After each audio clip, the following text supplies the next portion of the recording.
When it comes to TNA, I thought a couple of years ago was going to be the hardest to ever get through, the hardest product to watch produced by that company. You had a stupid ass, overbearing, ridiculous, immortal faction. You had incessantly long storylines involving Jeff Jarrett that got way too much attention. You had AJ Styles getting buried, Samoa Joe getting buried. A lot of bad things going on with TNA in 2010 and 2011. More of the same old shit from that company, really focusing on the wrong people in the wrong ages in the wrong ways. But as I watch this company now, I'm trying, man. I really am trying. I don't know if it's ever been more painful for me to watch TNA. I really don't know. I thought 2010 and 11, for the most part, were really bad, in large part because they really were. You really had to be a die-hard, bleed TNA mark to not think 2010 and 2011 was terrible. But I see this company where it's at right now. Holy hell. I can barely even recognize it anymore. This shit has gotten bad, and has gotten real bad in a real big hurry. Really, the epitome of all the problems is this recent character change with Dixie Carter. I am all for trying to do something different with Dixie Carter.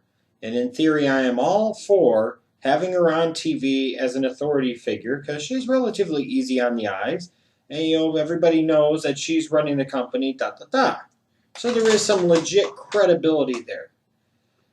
But it sure does appear that Dixie Carter studied at the Claire Lynch School of Acting. My God, this is bad. It's kind of like she's sitting here and she's trying to be a half-ass bitch because it doesn't really come natural to her. Whereas, the best characters sometimes are the ones where somebody is one way in real life and they can go and be something they're not and be entirely different and totally immerse themselves. And when I see Dixie Carter and the way she's portraying this kind of Stephanie McMahon, uber light, half as sexy bitch persona right now, that's kind of what I see is somebody kind of half-assing it. Somebody that's not fully convinced that they need to be a totally bad bitch. Somebody that's not totally convinced that they can be that type of character. Somebody that's not totally comfortable in their own skin, not totally comfortable with being on live primetime television. That's the way it really comes across to me. And even like the whole interaction with her and Sting was just semi-awkward. It really was. And when the big climax of the opening segment happened, it's like, well, somebody should have been leaving or something should have happened, and just nothing really happened. And of course, Dixie had to be talking to Sting in the opening segment because, again, the last thing that TNA needs is to be focusing on, a 50-plus-year-old star in the opening segment of a show.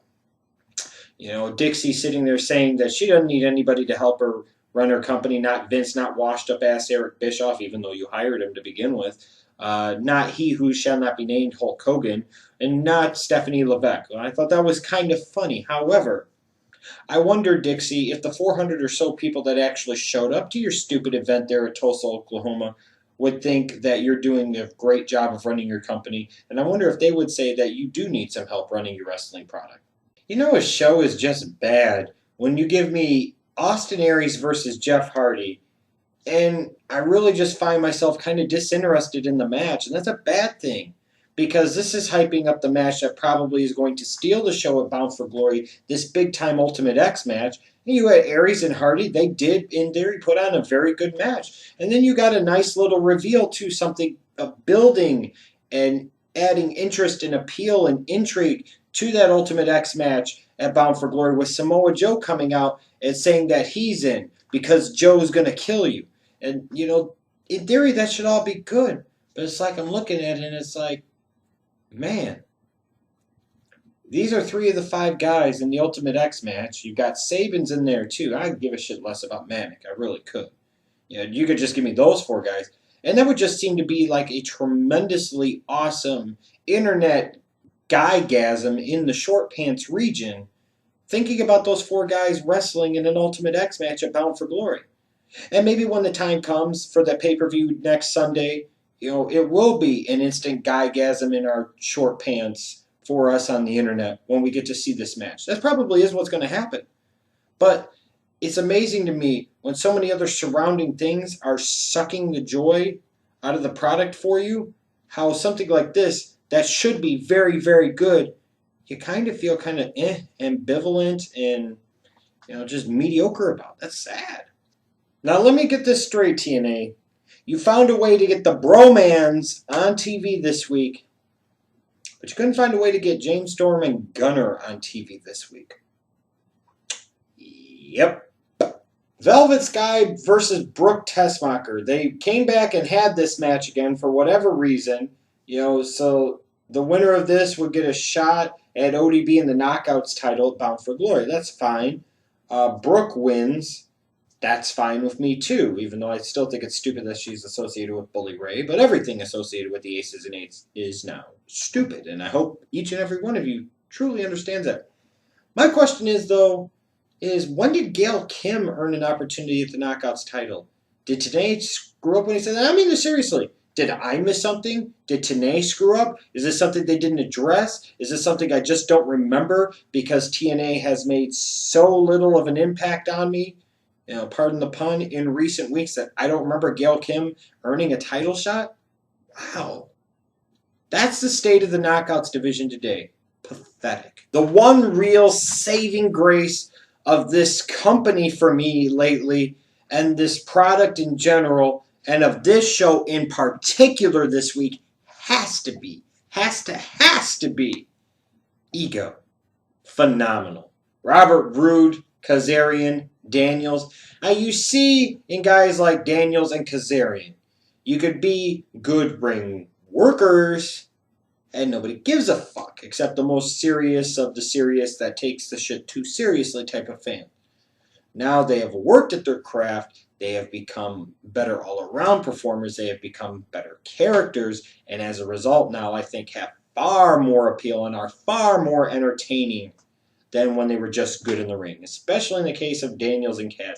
You can tell these two guys are close in real life. You could tell their chemistry comes through on screen as it does with Robert Roode. This whole segment involving them and inducting Robert Roode in the E.G.O. Hall of Fame was outstanding. The Harry and Lloyd Dumb and Dumber outfits that Daniels and Kazarian wore were fucking perfect. This segment to me might be one of the funniest segments I've watched in wrestling in 2013 beyond question. Wrestling needs to be fun like this sometimes. We need to stop taking shit seriously on everything. And that especially goes for the damn people booking and writing and producing wrestling television. We need a little bit more of this once in a while. It doesn't always have to be and it doesn't necessarily always have to be too kiddie, but damn! Can we get more of this once in a while? Incredible! And yes, of course, unfortunately, you had to know this was going to lead somewhere, and that's to the big bumbling, stumbling, lying, drunk Angle making his return. But I will say this. You got Kurt Angle versus Robert Roode now at Bound for Glory. The return of Angle came across very, very well on television. On top of already having a great, phenomenal, entertaining segment with E.G.O. and inducting Robert Roode into their Hall of Fame. So you've got a great segment with a great kind of mark-out moment and payoff building towards something at the pay-per-view. This was easily the best segment that TNA had on Impact this week, and this might be the best segment they've had in a long period of time, frankly. And speaking of Hall of Fames, coming up next week in my Impact review, I'm going to announce the first ever inductee, to borrow from E.G.O, fuck it, why not? I'm going to announce our first inductee into the OTRS Central Hall of Fame. So you're going to want to tune in next week to my Impact review to find out who is going to be the first inductee into the OTRS Central Hall of Fame. You can put your guesses down below in the comments section, and that individual will actually make an appearance in my Bound for Glory 2013 review. A nice little Hall of Fame acceptance speech, if you will. For the opening segment, Dixie Carter told Sting that him and Magnus had a match against Bad Influence tonight. And if they didn't win, there was going to be no match for the two of them at Bound for Glory. So you knew deep down that Sting and Magnus were going to find a way to win. And I do kind of find it interesting the direction they've chosen to go with Magnus, that he's a perfectionist and that he's kind of his own worst enemy. That's a little bit intriguing. It's an attempt to actually give Magnus some type of character at all. But it just kind of harkens back to me the fact that this main event Mafia is really kind of a joke now. You don't see Rampage. You know, you would think that they would definitely be promoting him now for November 2nd, but nowhere to be seen. Same thing with Tito Ortiz, obviously. But your main event Mafia consists of Samoa Joe going after the X Division title, a returning drunk in Kurt Angle going after Robert Roode, and then Sting and Magnus facing off with each other. Correct me if I'm wrong, but the whole reason Main Event Mafia was formed to begin with was to get rid of aces and eights entirely. Why are they doing anything and everything not involving aces and eights at Bound for Glory? That's what I don't get. That's what I don't understand. As far as the whole thing of Magnus could have won, but he tried to go for the submission after the elbow drop and he blew it and Sting had to come in and save it. You know, you're kind of going with this whole thing of trying to harken back to 25 years ago with Sting versus Flair at the first ever Clash of the Champions.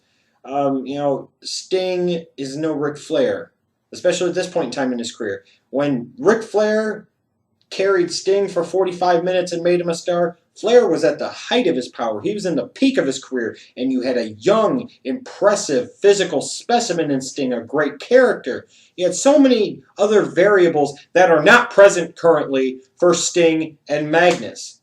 You know, hopefully this actually means the way they've been setting it up, that Magnus will somehow, some way actually find a way to defeat Sting at Bound for Glory.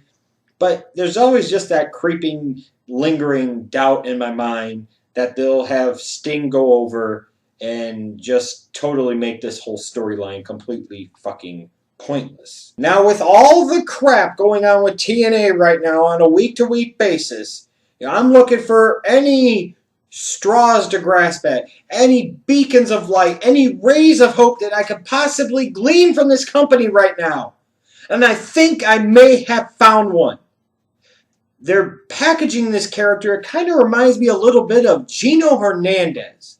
And I hope that's kind of the direction they go with it. But EC3, Ethan, he is the man. He's going to be the future of TNA. He will save us all from this boring crap that Impact has put out the past several months. Ethan FTW, period. I cannot believe TNA actually trotted this out as a main event this week. My God, this was bad. AJ Styles gets burdened with having Mike Knox and Garrett Bischoff as his opponents.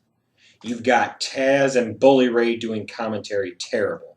Mike Knox, bad. Garrett Bischoff, terrible. The whole thought and concept of this match, terrible. The fact that AJ Styles even had to stoop to this level in a main event of a primetime wrestling show, pitiful, terrible, horrible. As Barkley would say, terrible. Bully Ray beating down AJ afterwards, terrible. The Aces and Eights, terrible. Most of this Impact show this week, terrible. I sure the hell hope that Bound for Glory is a good show. And I sure the hell hope that it really does rekindle that fire for me for this company and spark some more interest, because it is fading at a rapidly growing level, more than I ever thought it would, to the point where I may just stop watching the product by the end of the year if things keep up at this pace, frankly. Unless Ethan saves us. And I believe he's the man for the job, damn it. I really do. So make sure you tune in next week for my Impact Review, where I announce the first ever inductee into the OTRS Central Hall of Fame. I guarantee you will not want to miss that.